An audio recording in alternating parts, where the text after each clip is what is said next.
In July of 1518, a Frau named Frau Trophia stepped out of her home into a narrow street in Strasbourg. There was no festival, there was no music playing, yet her body began to twist and turn violently. She wasn't celebrating, she was suffering.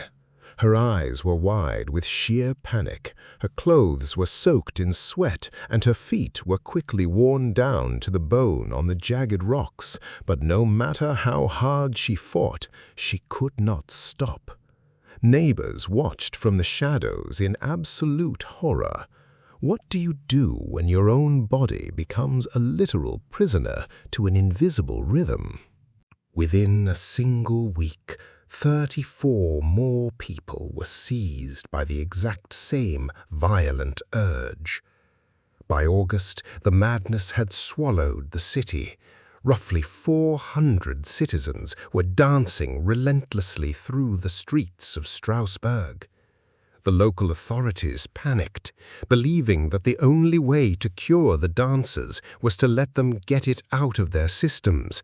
The city council literally constructed a massive wooden stage in the town square. The plan backfired spectacularly. The lively music and a public stage didn't cure the affliction. It acted like a magnet. More people caught the madness, transforming the wooden platform into a literal stage of death. Dazed dancers collapsed from pure strokes, hearts burst from exhaustion, and lungs failed. Yet the surviving crowd kept moving, stepping over the fallen bodies as pipes and drums echoed across the stones. Desperate for a supernatural cure, the authorities eventually changed tactics. They bundled the surviving dancers into wooden carts and dragged them up to a mountain shrine dedicated to Saint Vitus, the patron saint of dancers and protection. There, their bloody feet were placed into red shoes, and they were led around a holy statue of the saint. Slowly, for many, the feverish rhythm finally began to fade. By early autumn, the music had stopped. The street assemblies were banned, and Strasbourg fell silent once again.